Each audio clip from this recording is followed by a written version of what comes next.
ልባም ሴት ኪስን ሳይሆን ልብን ነው የምታየው። ጥረቱን፣ ልፋቱን፣ ሐቀኝነቱን፣ ለሰዎች ያለውን ክብር አይታል። ቢያጣም ቢያገኝም እንደማይቀየርባት፣ ጥሏት እንደማይሄድ፣ ዋጋ እንደሚከፍል ለሷ የምታየው አይታል። ኪስ ውስጥ ያለው የኪስ መሙላት አይደለም። የሳውዲ አረቢያ ዋና ከተማ ማን ናት?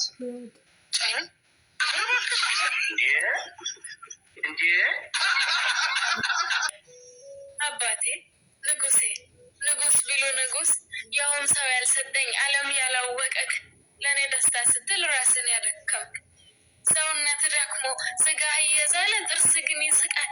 እንባህን ካየሁት እኔ እንደሚከፋኝ ቀድሞ ልብ ያውቃል። አባቴ ንጉሴ ዓለሜ አንተ ተሰብረሃል እኔ እንዲሄድ ቆሜ እኔን ክፍት እኔን እዝን እንደው ያንተ ፍቅር በምንስ ይመዘን? ብዙ ተጨንቀሃል፣ ብዙ ነው ህመም። አንተ ዓለም የለን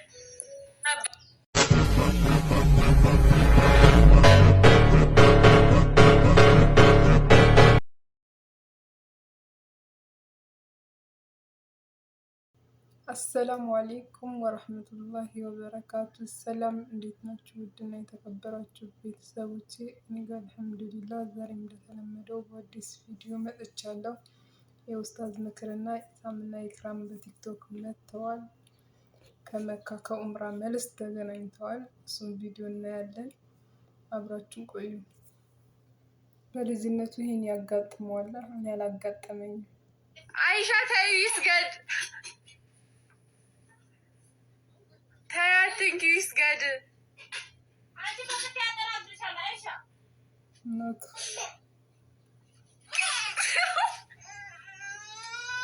ደርበብ አድርጎኛል። ደርቦልኝ ጃኖ አካሌ ነው እንጂ እውቀት ከፍቶልኛል። በመሸፋፈኔ ክብር ይገባኛል። ችሎታ እስከ ጥግ ማግኘት አስችሎኛል። አልመጻደቅም፣ እውቀት ከአላህ ነው። አትችይም መባል ህመሙ ጥልቅ ነው።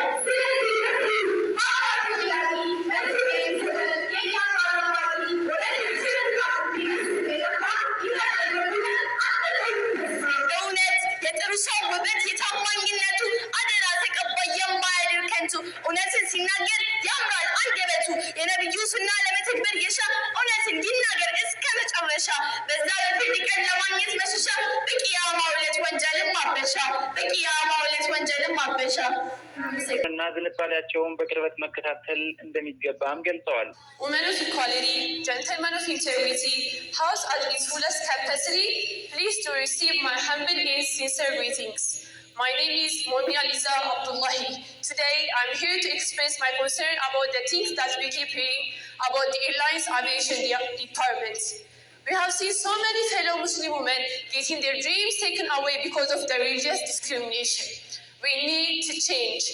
If they wearing a hijab is an important part of their religion. It's not just a piece of clothing. It's a way for them to show respect for their faith and values. So why take that privilege away from them? Yes, we really need to change as a community. If the company prevents them from wearing our work, it makes them feel as though they are being forced to choose between their job and their religion, which should never be the case. Let me give you a real-life example. I know a really wonderful, intelligent Muslim sister who had the chance to apply for the interview to be part of... በዚህ ባህል ላይ እናቱን እንደዚህ የሚያግዛል አለም ላይ አታገኙትም። ምናልባት ካለቅ ኮሜንት ልክበል እናቱን እንደዚህ የሚያግዝ እኔ አሁን በእኔ ምክንያት እናቴ አርፋለች። ፈጣሪ መስግን እያለች እኔ በዚህ ሰዓት ከተማ ዞሬ ምንም አላገኝም። ግን እናቴ አንዴ ባርካኝ የዘላለም እረፍትም ደስታንም አገኛለሁ። ከተማ ውስጥ እኔ አልዞርኩ ምንም ስለማላረግ ኖርማል ነው። ግን እንደኔ እናቱን ረዳ ሰው ካለ ኮሜንት ላይ ደቅበል። ኮሜንት ላይ ደቅበል። የምሬን ነው የምላችሁ። ነይ ቅድም በላውንደሪ ያጠብሽው ነይ ተመልከችልኝ። ነይ በቅድም ባረቄ ዶሮዋን ያቁላላሻት ነይ እስቲ ነይ ጉድሽኒ። እኔ ሴቶቹ ላይ የወዘመትኩኝ አይደለም፣ ነገር ግን ከ100% 20ዎቹ የሚሆኑት ሶሻል ሚዲያ ላይ በእንደዚህ አይነት ነገር እየወጡ ስም እያበላሹ ነው። ሴት ልጅ ስትባል አስተዋይ፣ ብልህ፣ ቤቷን የምትመራ ነገሮችን አስተውላ የምታደርግ ብሪሊያንት ተደርጎ የሚታሰብ ነበር። አሁን በነበር አስቀሩት። ለዛ ነው ምጮኸው። አብዛኛውን ጊዜ ልጆች የሚውሉት ከእናቶች ጋር ስለሆነ እኚህ ሴቶች እናት ስለሚሆኑ ታሪክ የሚነግሯቸው የተበላሸ እንዳይሆን ጥሩ ታሪክ እንዲነገራቸው ነው። ይመች። ለማንኛውም በርታ ወንድሜ። ንዳው ወዴት ልምደው? እሱን እየሄድን እንነግራለን።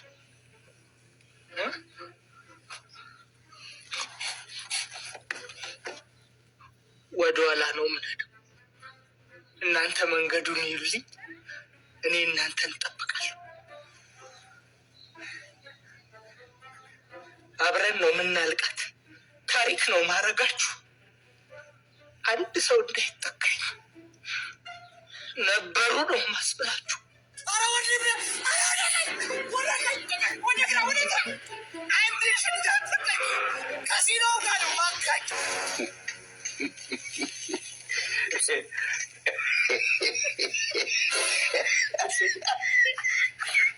አንዳንድ ነው የሚደርሳል። ስለዚህ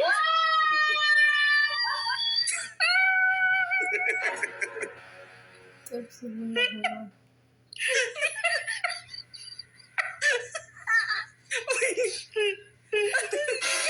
መለሰችው።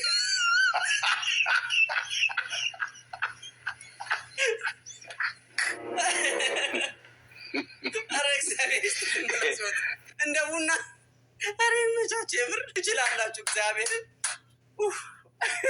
የሀበሻ ህዝብ እኮ እግዚአብሔር ነው ብላችሁ በራሱ ህይወት እየቀለደ ፈታ የሚያደርግ ሰው ቢኖር ሀበሻ ብቻ ነው። ይመቸው። በቃ በዚህ አይነት ኑሮ ነው መታለፍ የሚችለው እንጂ ከባድ ነው። 1000 ምናምን ነው 2,000 ብር 3,000 ብር 1 ኪሎ ስጋ የተገዛ አይነፋም። ይሄኔ ነው በቃ ይሞታለይ ታዲያ የሚባለው። በነገራችን ላይ ከሀገር ውጭ ያላችሁ ሰዎች ኢትዮጵያ ውስጥ አሁን ከረንትሊ ያለውን የገበያ ሁኔታ ማወቅ ከፈለጋችሁ በጣም ሰው ፈኒ እያደረገበት ያለበት ምክንያት ምን እንደሆነ ታውቃላችሁ? አንድ ዶሮ ለመግዛት ከፈለጋችሁ አሁን በሃይብሪድ የሚሆኑ የኤልፎራ ዶሮዎች ከሆኑ ከ1300 ብር እስከ 1800 ባለው ኢንተርቫል ይገኛል። ይሄ ድቅል የሚባለው የሀበሻና የውጭ ድቅል የሚባለው ግድንግድየው ከ2,000 ብር በላይ ነው። 2,500 እስከ 3,000 ብር ተብሎ ይጠራል። ፍየልም እንደምታውቁት ነው 30 እና 40 ሺህ ብር ነው የሚባለው። ጀመራ ካላሉ ጀመርኩኔም ጀዋር የናፍቆት ቃጠሎ ቀልቤን በራለ አካሌም ተንክሎ ለእኔም ማገላዬ። ምን ፈልገሽ ደውልሽ? አይ የሴት ነገር መኪና ስገዛ ትዝ አልኩሻ። ገደል ግባ ብለሽኛ ነበር የሄድሽው እኮ። በሰላም መግባትን እኩል አረጋግጥ ብዬ ነው። የት ገደል? የሰው ልጅ በጣም የተገደበ ስልጣን ያለው ፍጡር ነው። የተገደበ ስልጣን ስላቸው በጣም ጥቂት ነገር ነው ማድረግ የሚችለው የሰው ልጅ ማለት ነው። ለምሳሌ ያክል አይኑን ማንቀሳቀስ አቅም አለው እንዴ? አለው። አይኑ ጤነኛ እስከሆነ ድረስ ወይ ደግሞ አይኑን የማንቀሳቀሱ ስልጣን ከአላህ ዘንድ እስከተሰጠው ድረስ ማለት ነው። አላህ ደግሞ ያንን ስልጣን ነሳው ነው። ዓለማችን ትላልቅ ኃይለኛ የሚባሉ አቅም ያላቸው ጉልበት አላቸው ሲባሉ የነበሩ በሰውነታቸው ቅርጽ ሲወዳደሩ የነበሩ በጣም ትላልቅ ሰዎች ሙሉ በሙሉ ሽባ ሆነው ሲቀመጡና በዊልቼር ሲጓዙ እኮ አይተናል። ስለዚህ የሰው ልጅ ምንም አላህ ከሰጠው አቅም ውጭ ምንም አቅም የሌለው ፍጡር ነው።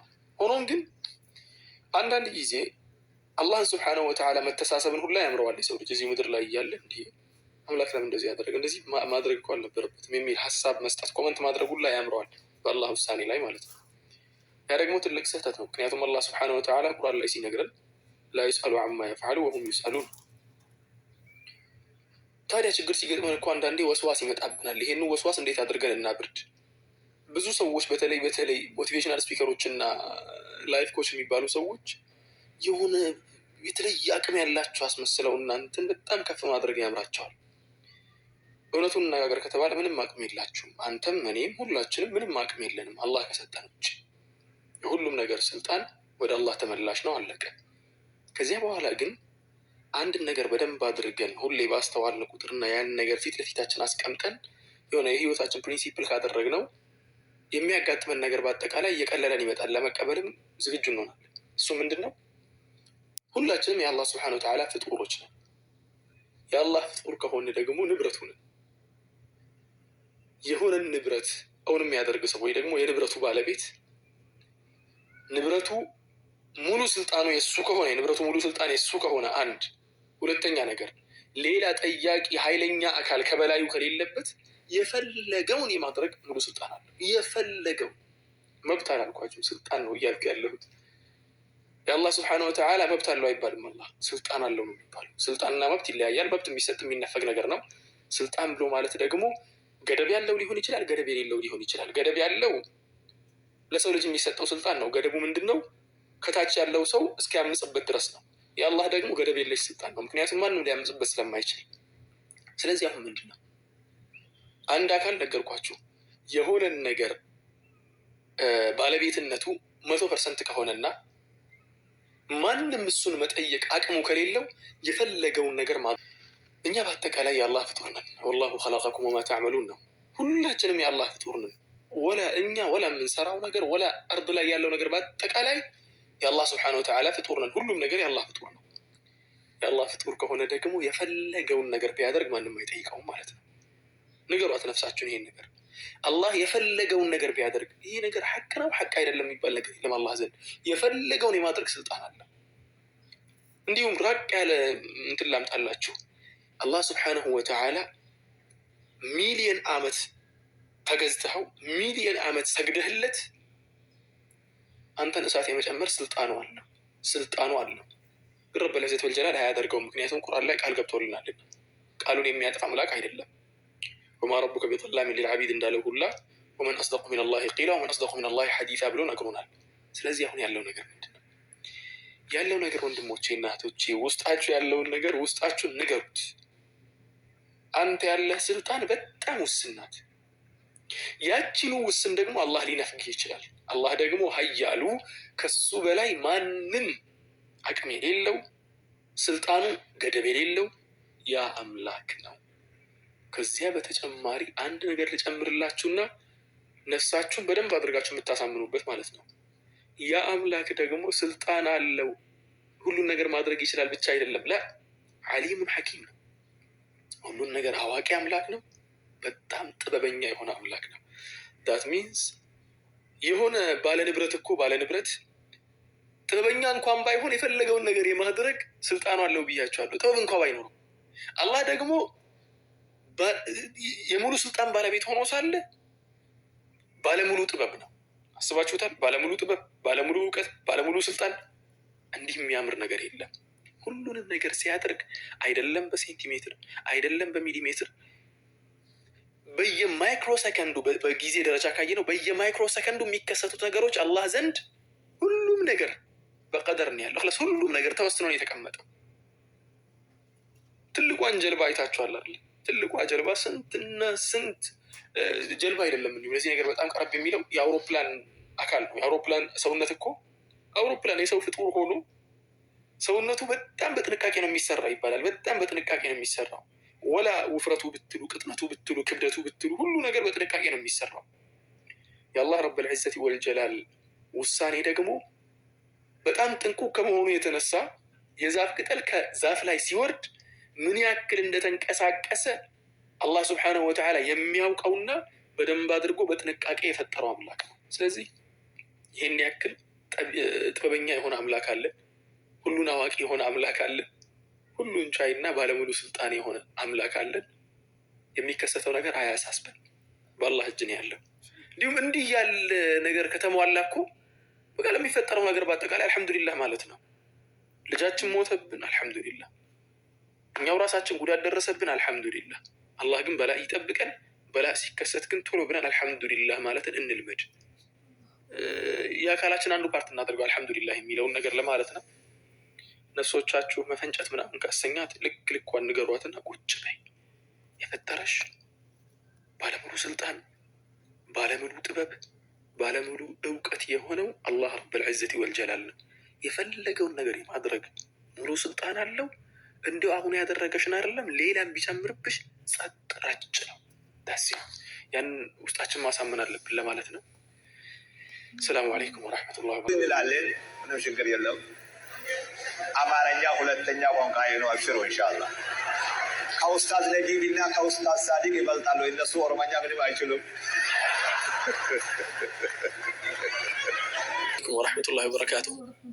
ዛሬ ደግሞ ወደ ትዝታዊ ዓለም ልውሰዳችሁና ትዝ ካለኝ ነገር አንድ የምንማማረው ነጥብ ስላለ እስቲ ኢንሻአላህ እንይ። የዛሬ 15 ዓመት ገደማ ነበር። አንድ ወንድማችን ይታመማል። ጓደኛዬ ነው፣ በጣም ቅርብ ጓደኛዬ ነው። ታሞ ሐኪም ቤት ይሄዳል። እኛ ደግሞ እሱን ለመጠየቅ የሰፈር ልጆች ሰብሰብ ብለን እሱ ጋር እንሄዳለን። እሱ ጋር እንደሄድን የሆነ ግለሰብ ፊት ለፊቱ ተኝተዋል። ዶክተር ገብቶ ሰዎችን ቼክ እያደረገ እሱ ጋር ሲመጣ ፊት ለፊቱ ያለው ግለሰብ ምን ይላል? ዶክተር አለ። ምግብ መብላት እችላለሁ እንዲህ ብሎ ጠየቀው። ከዚያም ዶክተር ይቅርታ አድርጉልኝ ለዚች ቃል ፈስተሃል እንዴ አለው። ይቅርታ አድርጉልኝ። ከዚያም አዎ ዶክተር ፈስቻለሁ ሲል ችግር የለውም በቃ ብላ አለው። እስተግረብት ለመጀመሪያ ጊዜ ዶክተር ነው የሚያክል ትልቅ የሆነ ሰው፣ አዋቂ ሰው ነው፣ ትልቅ ሰው ነው፣ እንዴት አድርጎ እንዲህ ያለ ቃል ያወጣል አልኩኝና መጀመሪያ ላይ ቀልድ መስሎኝ ነበር። ከዚያ ሲሪየስ ሆኖ ፈስቻለሁ ምናምን ሲል ቃላት ሲለዋወጡ በቃ አይ ይሄ ነገርማ ፖይንት አለው አልኩኝና ጓደኛ ነበረኝ የጤና ባለሙያ ነው፣ እሱን ጠየቁት። እንዲህ እኮ ተጠያየቁ ምንድን ነው ነገሩ ስለው አዎ አንዳንዴ እኮ ሆዳቸውን የሚያማቸው ሰዎች ሆዳቸው ውስጥ ያለው ኦርጋን መስራቱ ራሱ አንዳንዴ የሚታወቅበት አንዳንዴ ምልክቱ የፈስ መውጣት ነው አለኝ። ያ ሰውዬ ባይፈሳ ኖሮ ላይበላ ነው አልኩት። አዎ አይበላም አለኝ። ግሉኮስ ብቻ ነው የሚጠቀመው ባይፈሳ ኖሮ። እስተግረብት እኛ የምንጠየፈው ነገር ግን አላህ ስብሓነሁ ወተዓላ ለሆነ ነገር ምልክት አድርጎት ለካ የፈጣሪ ስብሓነሁ ወተዓላ ጸጋ ነው ያ ነገር። ከዚያም ጠየቅኩት እንደው ጥቅማ ጥቅሞቹን ለማወቅ ያክል ፈስ ሌላ ጥቅም አለው እንዴ አልኩት። ኧረ በዛ በጣም ብዙ ጥቅም አለው አለኝ። ውስጣችን ያሉ ነገሮችን በጋዝ መልኩ እንትን አድርጎ ለማስወጣት ምናምን። ሱብሃንአላህ እኛ እኮ እንኳን እንዲህ ያሉ ትናንሽ የምንላቸውን የምንጠየፋቸውን ነገሮች ኒዕማ አድርገን መቁጠሩ ይቅርና ትላልቅ አላህ የሰጠንን ነገር ራሱ እኮ ዱዓ እናደርግም አይደል? ጠዋት ከእንቅልፉ ሲነሳ አላህ ሆይ ቅንድቤን ጠብቅልኝ፣ ጸጉሬን ጠብቅልኝ፣ አይኔን፣ ውስጡን፣ ምኑን፣ አፍንጫዬን፣ ምላሴን፣ ጥርሴን አንድ በአንድ ዱዓ አድርገን እናውቃለን? አናውቅም። እንኳን ፈስ ቀርቶ እነኝን ትላልቅ ጸጋዎች ብለን የምናውቃቸውን እንኳን አንጠይቅም። ግን አላህ ስብሐነሁ ወተዓላ ይጠብቅልናል። ለኝን የሆነ አያት ትዝ አለኝ። ይህን ነገር ሳይ ዶክተሩ እንዲህ ሲለኝ በቃ የሆነ ነገር ትዝ አለኝ። ያ አያ ምንድን ነው? ወአታኩም ሚን ኩሊ ማ ሰአልቱሙ የሚለው ወአታኩም አላህ ስብሐነሁ ወተዓላ ለግሷችኋል። ሚን ኩሊ ማ ሰአልቱሙ ከጠየቃችሁት ነገር አጠቃላይ እኮ ለግሷችኋል። ሁሉን አላለም፣ ከጠየቃችሁት ነገር ነው ያለው። 100 ጠይቀኸው 50 ሰጥቶ ሊሆን ይችላል፣ 20 ሰጥቶ ሊሆን ይችላል፣ 70ው ደግሞ ወይ ደግሞ 80ው አኺራ ላይ ሄዶ ይጠብቅሃል፣ ወይ ደግሞ የሆነ በላ ይመልስልሃል። ከዚያ ምን አላህ ስብሐነሁ ወተዓላ ወኢን ተዑዱ ኒዕመተላሂ ላ ትሕሱሃ። ይህን አያ ብዙ ጊዜ ሰማው ነበር። የዚያን ቀን ግን ያቺ ክስተት አሳወቀች። ወኢን ተዑዱ ኒዕመተላሂ የአላህን ጸጋዎች እኮ ብትቆጥሩ ላ ትሕሱሃ አዘልቋትም፣ አትችሉም ቆጥራችሁ መጨረስ። ኢነል ኢንሳን አለ አላህ ስብሐነሁ ወተዓላ። ከዚያ በኋላ የሰው ልጅ ግን አለ ለዘሉሙን ከፋር፣ የሰው ልጅ ግን በደለኛ ነው። ያ ብቻ አይደለም ከሃዲም ነው። በደለኛነቱ የቱ ጋ ነው ሲባል አላህ ስብሐነሁ ወተዓላ የዋለለትን ጸጋ በመጥፎ ነገር ላይ ነው የሚያውለው። መልካም ነገር አይሰራበትም፣ ራሱን ይበድላል፣ ባሮቹን ይበድላል፣ የአላህ ባሮችን ማለት ነው። ያ ብቻ አይደለም ከፋር ከሃዲ ነው ብሎ ማለት ደግሞ ዱዓ ስናደርግ እኮ እንዲያው ዘንድሮ ደግሞ ምኑን በላ ፈረደብኝ፣ እንዲያው ዘንድሮ ደግሞ ምኑን ጫነብኝ ነው እንጂ የምንለው ጤና ሰጥቶኛል እንትን አድርጎልኛል። እስቲ ሐኪም ቤት ሂዱና ቼክ አድርጉ፣ ሰዎችን ተመልከቱ። እናንተ የምታውቋቸው ኦንላይን ላይ የምታውቋቸው ወንድም እህቶቻችን በኩላሊት ችግር እንዴት እንደሚሰቃዩ አላያችሁ? በዚያው እየተሰቃዩ አኺራ የሄዱትን አታውቁም? የካንሰር መዓት እያያችሁ ነው ኦንላይን ላይ። በካንሰር ተይዘው እያለቀሱ መድኃኒቱን መጠቀም አይችሉም። ምክንያቱም መድኃኒቱ በጣም ያሳምማል፣ ህመም አለው ይባላል። ያን ሁላ ነገር እያሳለፉ ያሉ ሰዎችን እያየንም እንኳ ከፋር ነው ያለ አላህ ስብሐነሁ ወተዓላ። በደለኞችም ከሃዲም ናቸው የሰው ልጆች፣ ከሃዲዎች ነን። አላህ ይቅር ይበለን። ይህን ሁላ ኒዕማ አላህ ውሎልን ማመስገኑን አልተቸርንም ማለት ነው። አንዳንድ የሚያጋጥመኝን ነገር ልንገራችሁና ንግግሬ ልጨርስ። አንዳንድ የሚያጋጥመኝ ነገር ዱዓ ለማድረግ እጄን ከፍ አድርግና እኛ የለመድነው ዱዓ የሚደረገው ለመለመን ነው አይደል? አላህን ለመጠየቅ ነው። ሁላችንም አላህ ዘንድ ለማኞች ነን። ሁላችንም ችግርተኞች ነን፣ አላህ ፊት ለመቅረብ ማለት ነው። ግን እጄን ከፍ አድርግና አላህ የዋለልኝ ውለታዎችን በአጠቃላይ ብዛቱን ስመለከት ወላሂ ዱዓ የማደርገው ነገር ይጠፋኛል። ወላሂ የኒዕማውን ብዛት ስመለከት ዱዓ ራሱ ይጠፋኛል። ምን እላለሁ? በቃ خلاص አልሐምዱሊላህ አልሐምዱሊላህ አልሐምዱሊላህ اللهم لك الحمد اللهم لك الحمد። ምስጋና ይገባ። ደግሜ እላችኋለሁ ወኢን ተዑዱ ኒዕመተላሂ ላ ትሕሱሃ የአላህን ጸጋ ብታስታውሱ አላህ የሰጠንን ነገር በደንብ አድርገን ብናስተነትንና ብንመለከት የጎደለን ነገር ራሱ ባልታየን ነበር። አላህ ስብሓነሁ ወተዓላ የተሰጣቸውን ነገር አውቀው ከሚያስተነትኑት ባሮቹ ያድርገን። ለአላህ ብዬ ወዳችኋለሁ።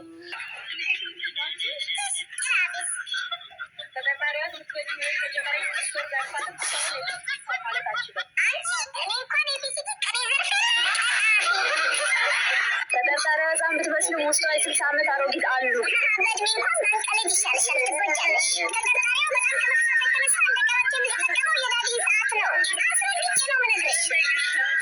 ተጠርጣሪዋ ጸጉሯን የማትሰራው ግንባሯን እንዳትባል ነው።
አረቢያ ዋና ከተማ ማን ናት?